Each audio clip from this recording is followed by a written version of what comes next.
Hello, and welcome to the AAMFT podcast, your all-access pass to the latest news, developments, and thought leaders in the world of systemic therapy. We strive to relate, educate, and innovate, one episode at a time. I'm your host, Dr. Eli Karam, and we're brought to you by the American Association for Marriage and Family Therapy. Our podcast explores topics that relationship-based therapists care about. In addition to featuring unique conversations and interviews with established experts, our show provides information and education on direct practice and emerging trends in the MFT profession. For more information, please visit us at aamft.org. Thanks for listening and enjoy the show.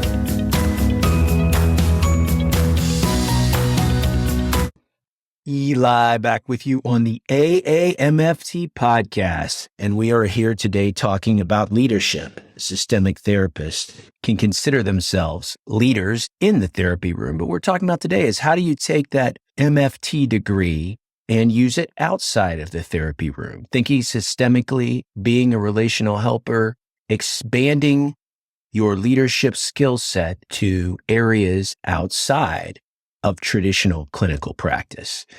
And I'm here to do that with two female leaders in the field, both the AAMFT president and president-elect. Let me tell you about our guests today.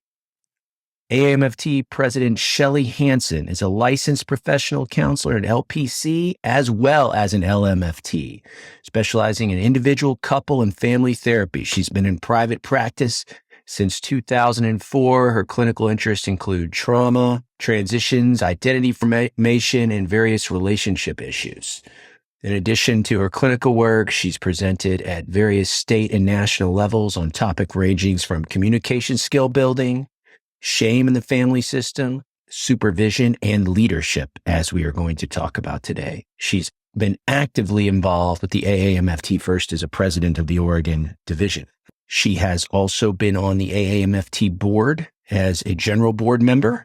I was lucky enough to serve with Shelley part of that time. And she has served as both the president-elect and now the current president. Her term will end at the end of 2022, and that will make room for Silvia Kaminsky. Silvia got her master's degree, as she'll talk about today, from the University of Miami. And she has had several tours of duty on the AAMFT board and most recently serving as president-elect, and she will in 2023 assume the position of president. As a LMFT for over 30 years, Silvia has training in relationally focused therapies, and you'll hear her talk about some of her mentors today, including Jose Sapoznik, former guest of the AAMFT podcast. I think you're going to learn a lot, and this is an episode, again, if you've thought about how can I give back or do something outside with my systemic training, this is the episode for you. I have lots of great news to share, and we'll be back after we talk to Silvia and Shelley.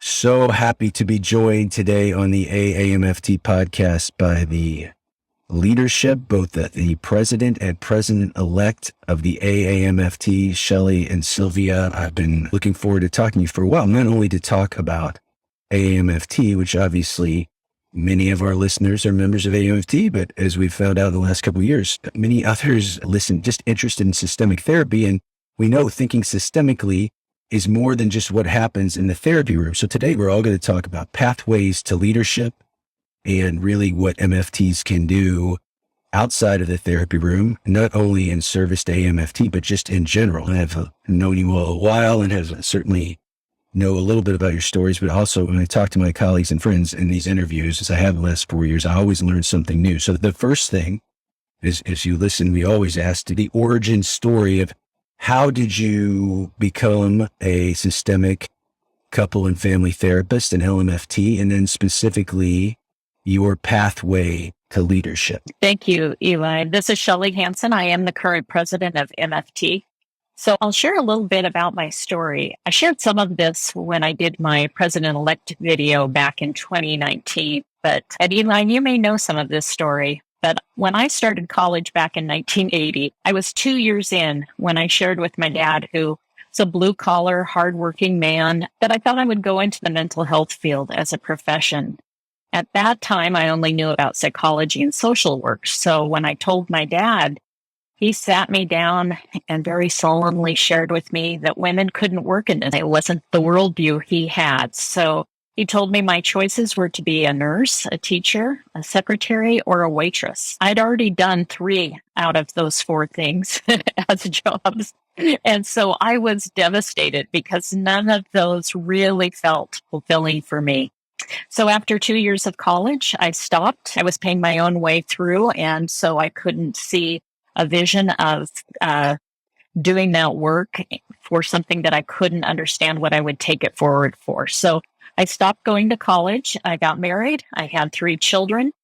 And then I entered this field basically as a second career after working some various jobs as I was raising my kids. So I returned to school and got my degree and then my graduate degree in MFT because at that point, when I explored the mental health fields, I felt I had found my home with systemic therapies. It just resonated with me. It was how my mind already worked. So I was very excited to implement my own meaning making with the scholarly work that was already in our field. And as a note, ironically, my father passed of cancer the Monday before my hooding that next Friday. So I really felt like my father was part of this significant journey. Did he get it at the end that what you were doing was a good fit for you and that you had found a second career path? Like we always say, even if we don't have the systemic language, once you think systemically, you can really never think another way. And you were a natural systemic thinker. How did Dad understand that at his passing? Yeah, I think that he really actually did. He was fighting for his life. So he was very distracted in that. So I would go to class and then go sit with him in chemo and pick him up from radiation, etc. But I'll never forget pulling himself to his feet to celebrate when I went through my original graduation while he was also battling cancer at that point. So he was very pleased that eventually I had defied what he understood to be true and was moving on. Yeah, great question. I do think he got it to some degree. Okay, Silvia, tell us about your origin story in MFT. Sure. It was almost predetermined that I would be in the mental health profession or in this field, some leadership capacity, because I'm from a Cuban-American immigrant family. My parents fled Cuba with me as an infant in 1960 and then proceeded to have 3 other children afterwards. And they went through a lot of trauma in those early days, fleeing the Castro regime.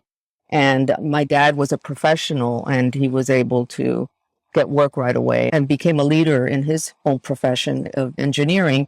So I had that role modeling and also emotionally had to do a lot of caretaking in many ways of my siblings and of my mom who suffered from PTSD throughout my childhood. It seemed like it was just predetermined, like I said. Now, getting into systemic therapy was, believe it or not, hit or miss. I almost didn't make it into the marriage and family therapy program because I didn't know about it when I applied to my graduate school at the University of Miami. I knew that they had 3 tracks, that they had a mental health counseling track, a school counseling track at the time, and then a marriage and family therapy. It was in disguise that it was about systemic thinking and treatment, which I completely aligned with. But I had the good fortune that I got a job as a grad student at the Department of Psychiatry in 1985, where the Spanish Family Guidance Center was housed at that time. And I met my 2 mentors, Dr. Jose Shapoznik and Olga Hervis, who are co-developers of Brief Strategic Family Therapy. Yes, and guest Jose, a great guest on our show, where he talked about his collaboration with Olga, but great 2 mentors to have for sure. Yeah, I loved that podcast. Of course, I listened to it intently. I learned some things about him that I didn't even know all these years I've known him. But I was very fortunate that I was there working with them during the time that the model was being developed and researched. And anyway, at the time they looked at me when they heard what I was doing in grad school, they were like, "What are you doing?" They looked at me like with 3 heads. What are you doing? Getting a mental health counseling degree. So I was halfway through my program and I had to move oceans and mountains to take some independent study courses in order to be able to switch halfway through to marriage and family therapy.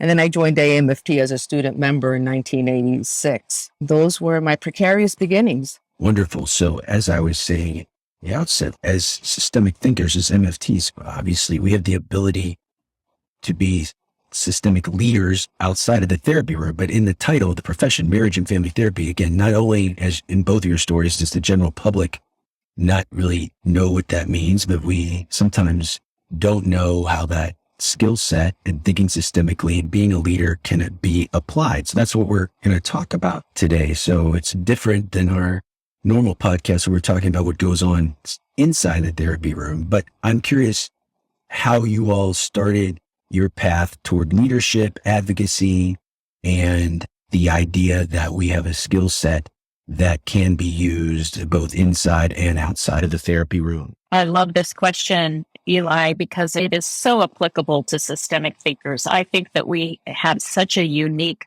view and skill set that we can offer the world. For me, I'd already been doing a number of different leadership things before I entered this field. For me, really, the advice of my phenomenal supervisor and mentor, Dr. Anna Berardi, she encouraged me to get involved with the association itself. So I, like Sylvia mentioned, I joined as a student member. My year was 2003 to join. So I joined the association, and she really was encouraging me to take a look at it and get involved. And of course, she had a little bit of a sense of some of the things I had done in leadership positions prior to coming into this field. But I was so grateful to have found this field that for me, it was like, here's a way I can do a pay it forward by trying to support the good work of this profession that was already pioneered by AAMFT. So I simply showed up at a meeting, and I was living in Oregon at the time. I showed up at the state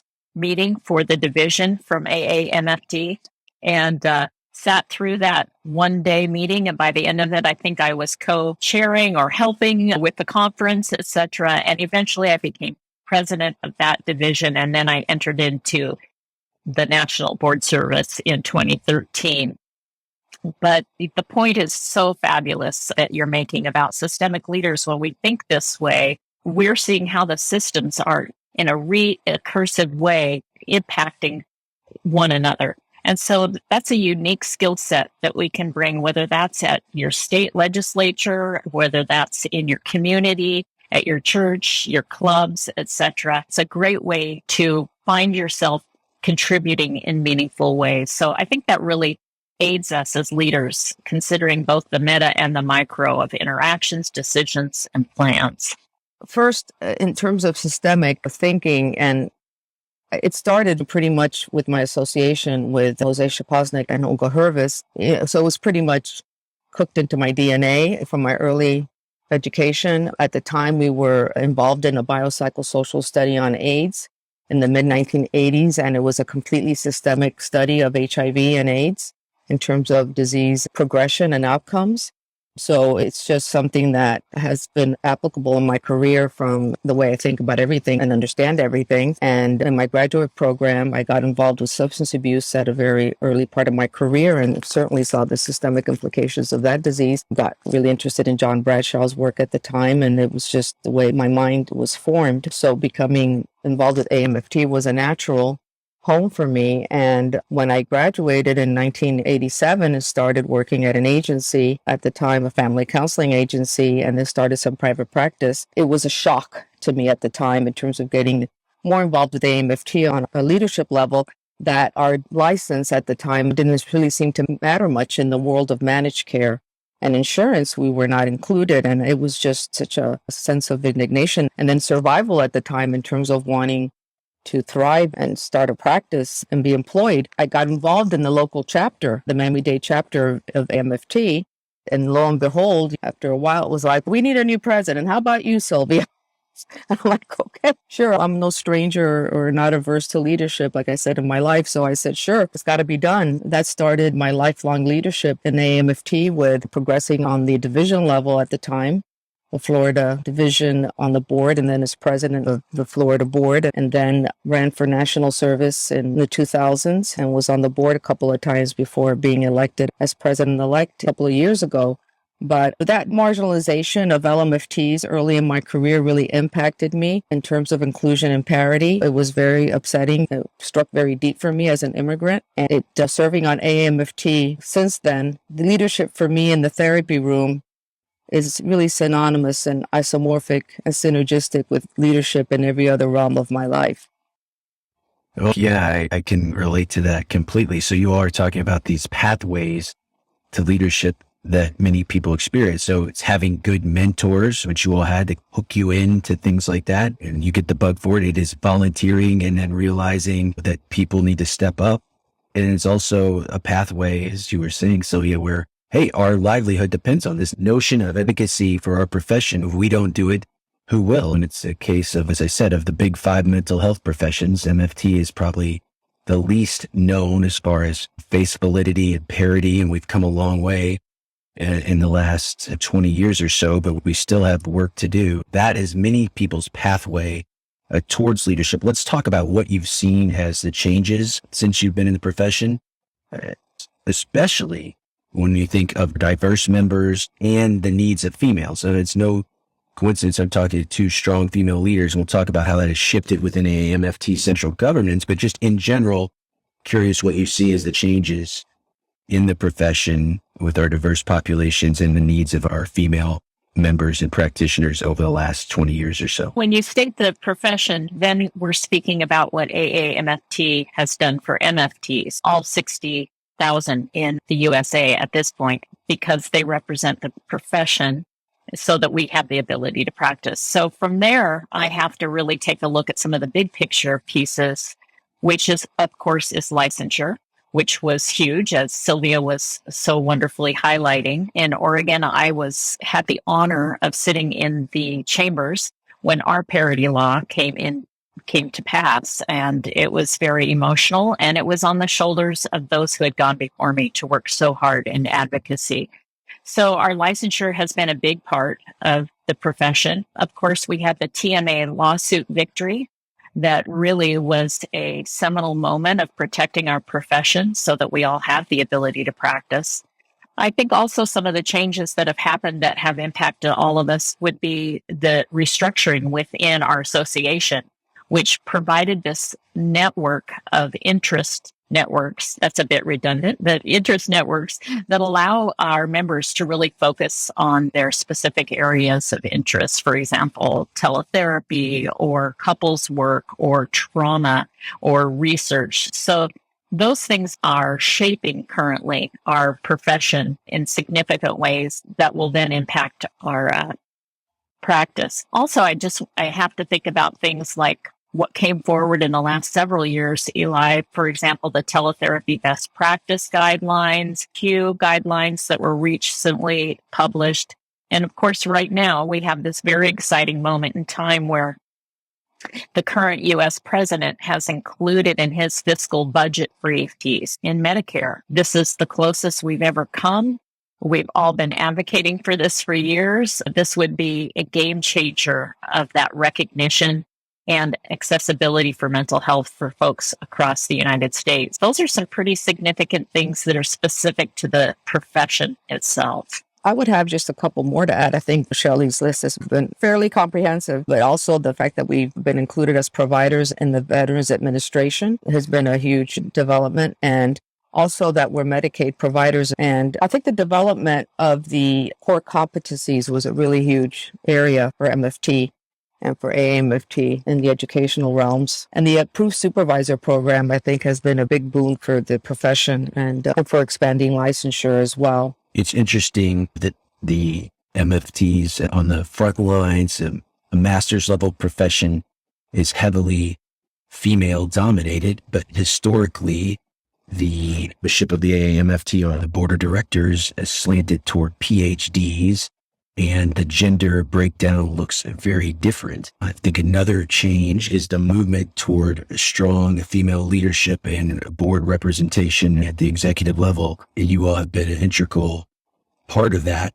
I'm wondering if you could tell our listeners what led up to that decision and how do you think it's working out so far? Yeah, you're highlighting something that actually really excites me. For the first time in AAMFT's history, we have an all-female executive committee. The 4 officers, myself, Sylvia as president-elect, then Erin Schaefer as treasurer, and Tess Goodfellow as secretary, all female. Historically, as you said, we have not had that level of representation. Additionally, all 4 of us are master's level clinicians in certain ways. Some of us have our private practice. Erin Schaefer, for example, is the executive director of Community Health Site.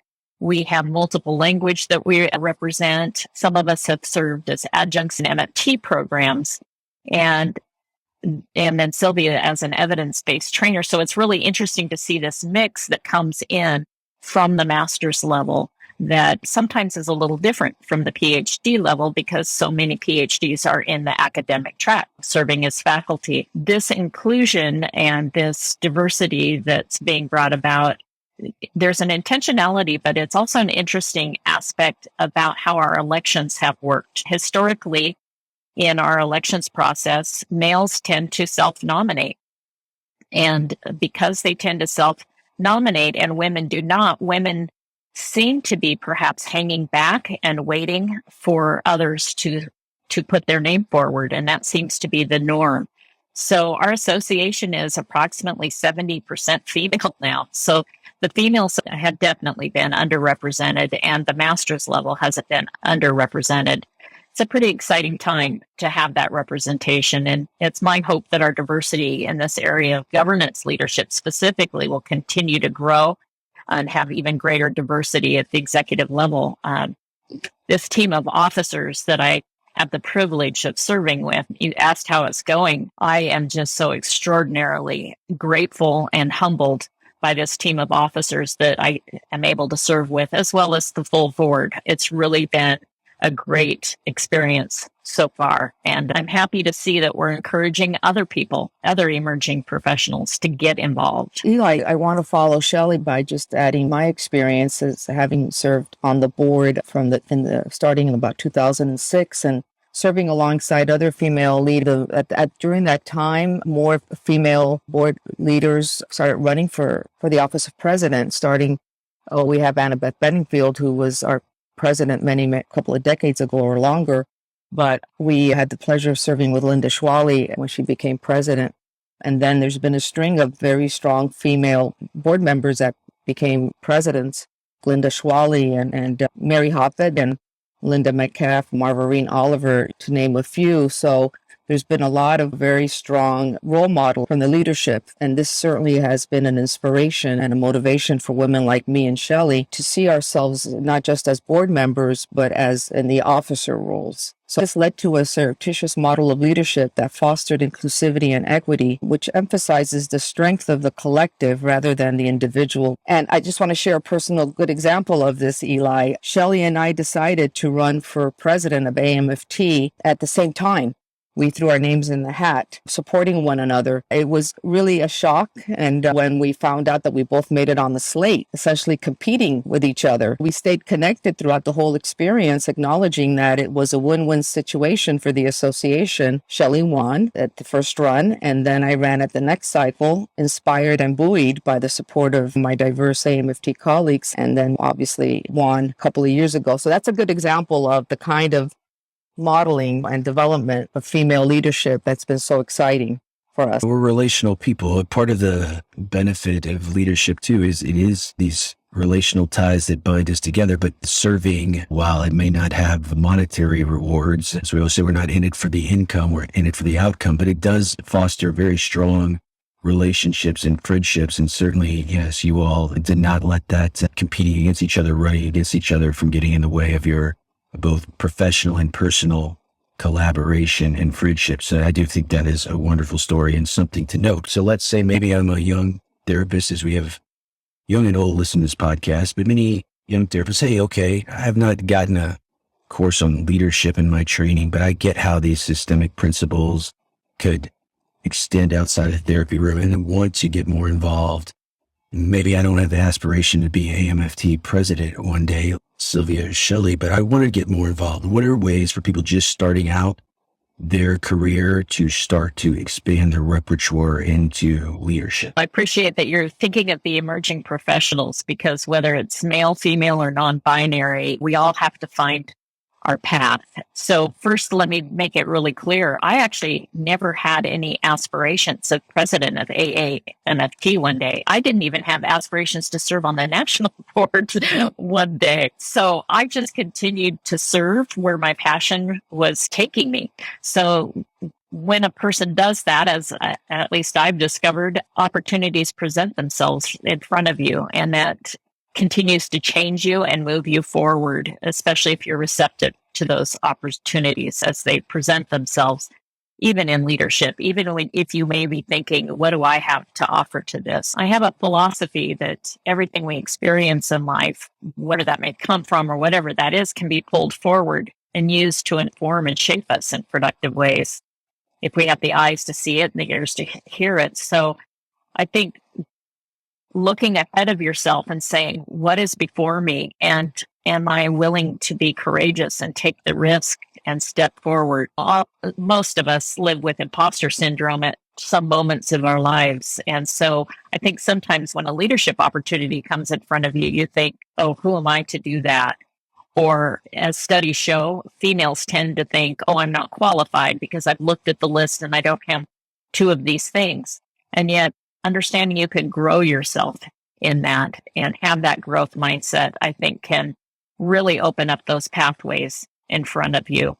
So I would be remiss as the current president if I didn't plug the Leadership Symposium at this point, because it really is a great way to understand how you're wired and what your unique leadership skills are.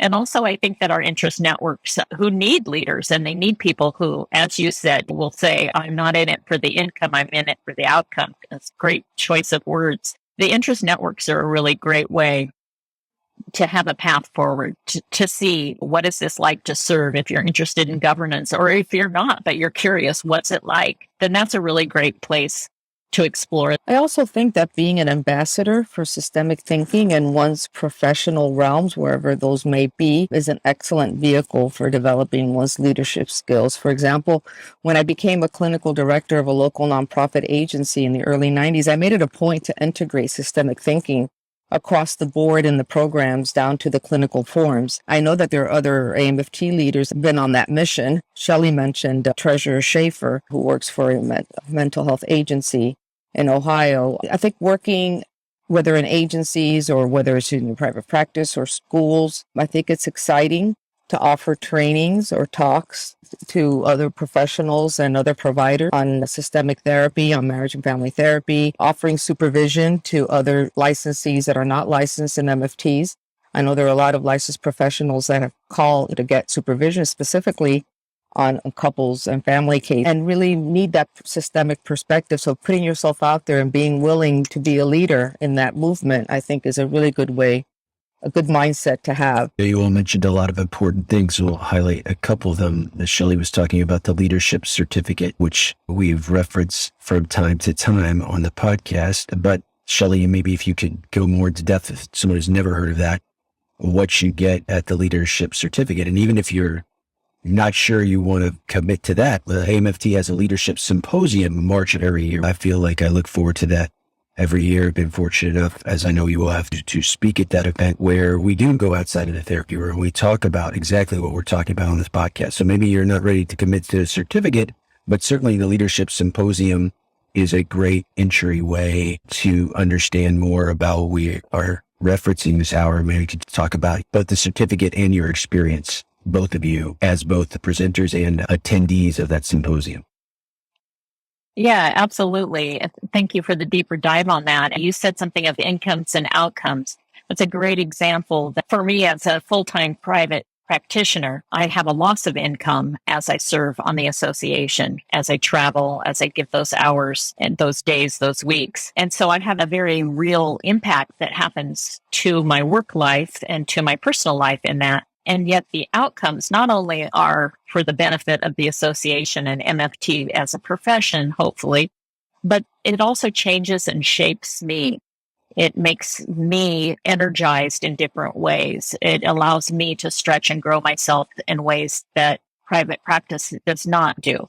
And so that takes me into the leadership certificate program, which is a wonderful program where basically you apply into it and then you have 18 months of time where you are working on a portfolio and receiving materials, and you have a mentor. And I believe both Sylvia and I, and probably you as well, Eli, have been mentors for the certificate program. And you are really walked alongside to explore who you are, what you bring to this, and what you are becoming as a leader.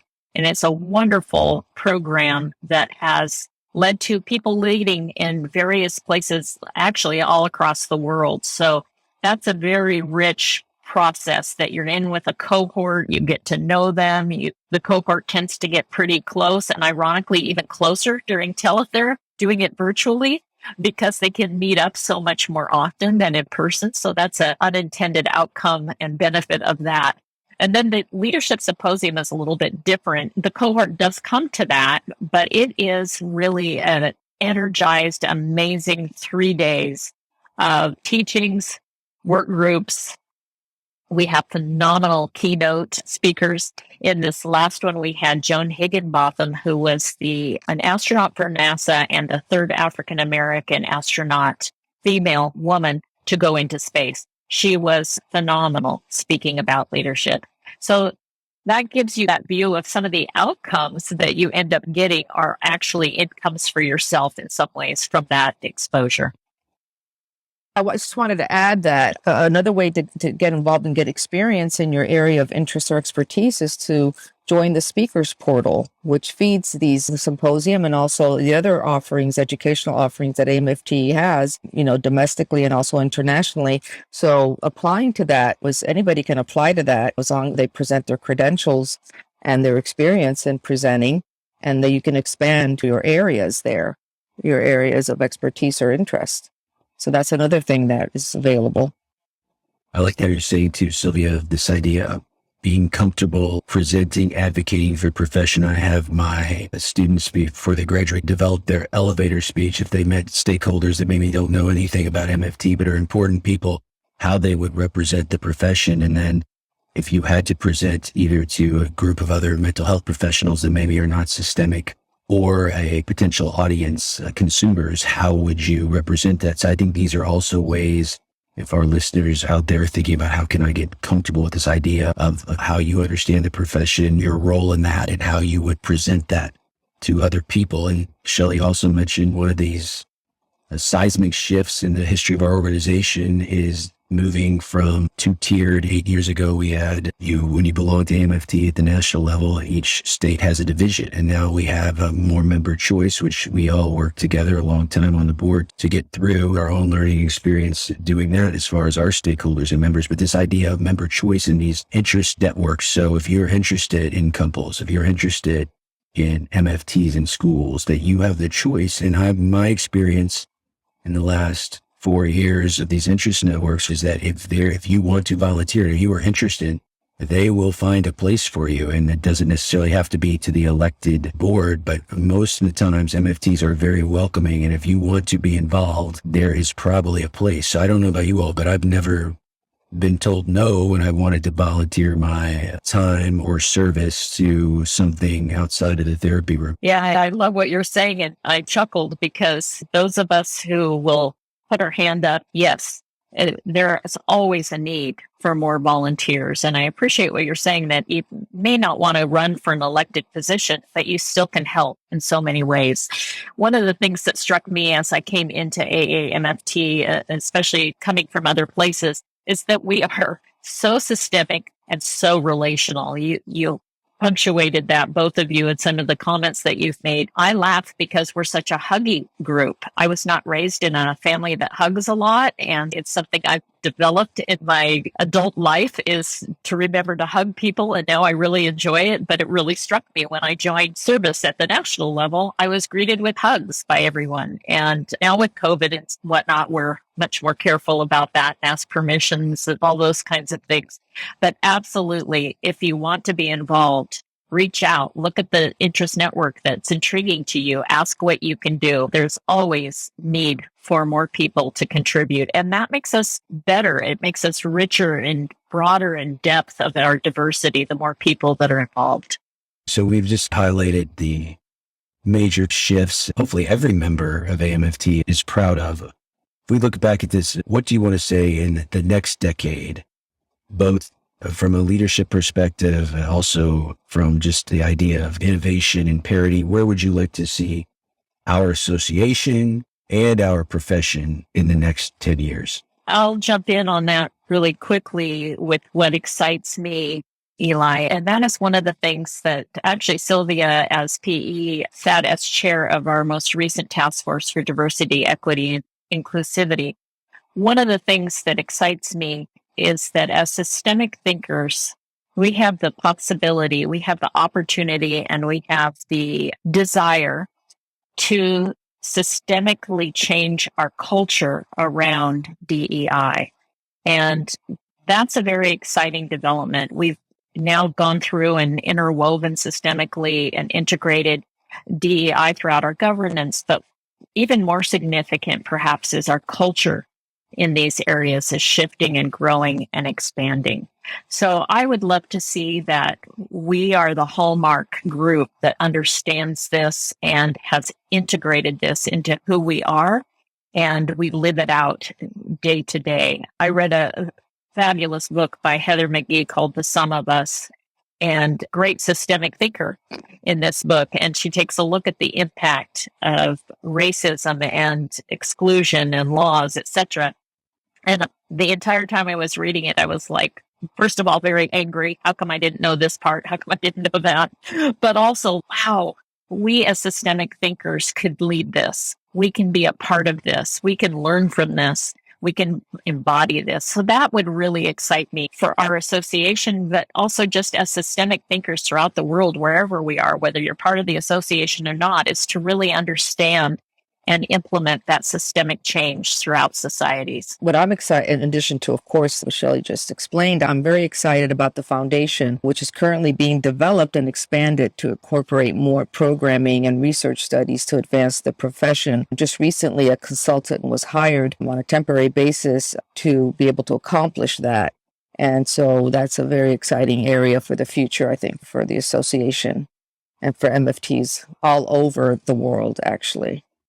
As our global interests are also expanding, we're getting more and more inquiries from nations across the globe to help lead them in their own development of the MFT profession in their areas. So that's extremely exciting.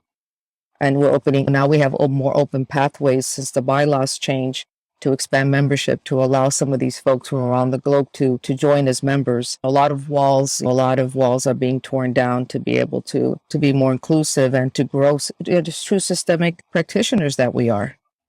I was going to say, yeah, speaking of walls, the board of directors authorized the sale of the building last year. We've had this building, we've had many homes as AAMFT, as so many people know, but it is time to reinvest those funds because we've run that investment and can use it in different ways. So that will be really exciting to see how we make use of that and the inclusion that will create. For example, let's say the Interest Network on Trauma decides to hold an in-person conference. We could have some kind of meeting in a local area there and meet additional people. It will make it much more affordable for folks to be a part of things versus traveling into Washington, D.C. only, as has been the case. So there's some exciting things on the horizon. That's a nice way to end. You were talking about this in our profession. We struggle with trying to do the things that honor our traditions, but in many of our traditions are wonderful. Others, not so much, of being male, white, dominated, as we said, suffragette mother, pathologizing, and we've long since passed a lot of that. But as we move toward equity and inclusion, it's also in our membership, and that the barriers, even though we think this systemic way of thinking is great, the barriers to entering our profession, in this case, our association, can't be so great that it restricts or turns people off. So I do think these new changes that you've mentioned make it more inclusive, not just for the diversity of our members, but for people that think systemically, but don't necessarily have the MFT behind their name to enter our profession, which I think is very important. That's what this secondary gain of this podcast. People will listen because they see the speaker or the topic, and they will hear about AAMFT, and they will look more, and they will see ways to become involved, like we've said. But no, I think that is a huge change. And I'll let you all have the final word. If you could tell our listeners, obviously, you could correspond to the board through a board email, which you can give, but also just if they want to follow up with you as individuals on your story and your pathway, as many times our listeners are interested in doing with our guests, please tell them how they can do that as well.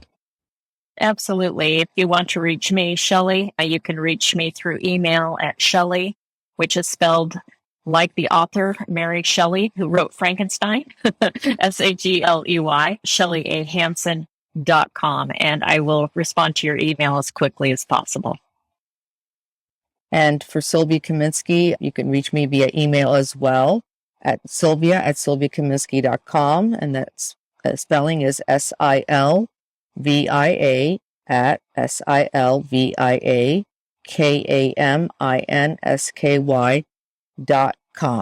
And I was just at the home of Mary Shelley in the UK, Shelley. It's ironic because my mother's name was Mary and my name is Shelley. And so it's the only way I can help people remember how to spell my first name. Wonderful. And I will also say one thing. If you ever, as we hopefully move past the worst of this pandemic into a new way of things, obviously we've adapted technology to do things like we're doing now in our virtual AAMFT offerings, but hopefully being back face to face, certainly if you ever get to meet Shelley or Silvia, they're very welcoming, even though Shelley is not a hugger. She is very... I've learned, Eli, Silvia certainly as an ambassador to our profession will welcome you. And so both of them really good examples, and I won't have them toot their own horn, but both honoring our history and where we're moving as a profession. But please, if you've listened to this and you want to follow up, please do on all of those things. Any last word, ladies? Hopefully we've turned some people on to some alternate pathways to think about how they can use their systemic training. I really enjoyed visiting with the both of you and just sharing my humble beginnings and just how rewarding this career has been and continues to be. And I just want to encourage all the listeners to learn more about AAMFT, to learn more about systemic therapies, and to incorporate it in their personal and professional lives. Yeah, I agree. So if you're listening to this and you're thinking, like I said earlier, who am I to do this, or how would I get involved? There are so many ways to get involved. Start knocking on those doors and put yourself in there. We are a relational group. We'd love to have you be a part of us. And if you meet us face to face someday, please do come up and introduce yourself. And especially if you learned about this or joined in with Systemic Thinkers because of this podcast, I would love to meet you. So thank you, Eli, for this time today. Eli, bringing to a close another installment of the AAMFT podcast, where we seek to relate, educate, and innovate one episode at a time. I hope you learned a lot about ways you can start your leadership career outside of the therapy room.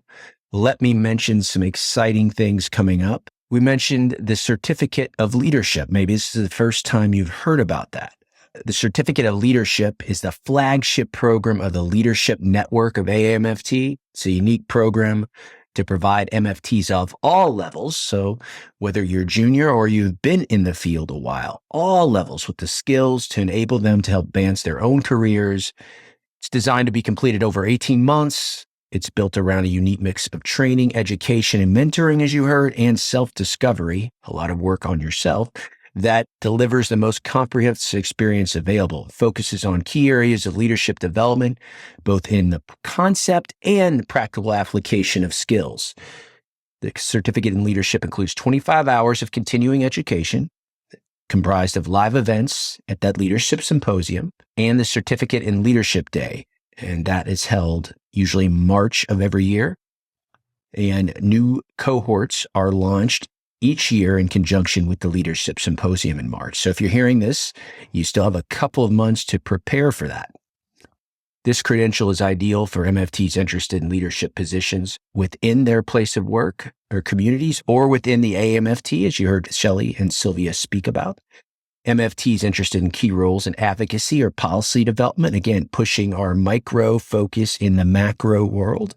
And emerging MFTs interested in developing a foundational leadership skills to guide their careers. We hope you will be interested in that, and you can go to aamft.org to find out more. Coming up, though, in November 9th to 11th, the second annual Systemic Family Therapy Conference. It's a 3-day virtual conference featuring workshops based on enhancing the systemic think, developing cutting-edge skills and training to propel our profession forward, and integrating MFT values into vital community and institutional systems that shape our global society. So certainly a lot of leadership available for you there as well. The professional member price is $125, a great value for this fully virtual conference. Adrian Blow, my colleague, and I, in our new book, Bringing Common Factors to Life, will be speaking about that November 9th, a Wednesday afternoon. But if you're a student member of AAMFT, it's even better, completely free. All you have to do is have a current membership as of November 3rd, 2022. You want to go to networks, aamft.org/conference. Networks.aamft.org/conference. What a great opportunity. I can't wait virtually to connect with my friends and colleagues. We listen to you, the listener. In fact, this idea of leadership was something that came up from several young MFTs that had emailed me, and you can get a hold of me, Eli@NorthstarCounselingCenter.com. Also, check me out at Eli Karam. That's ELIKARAM.com.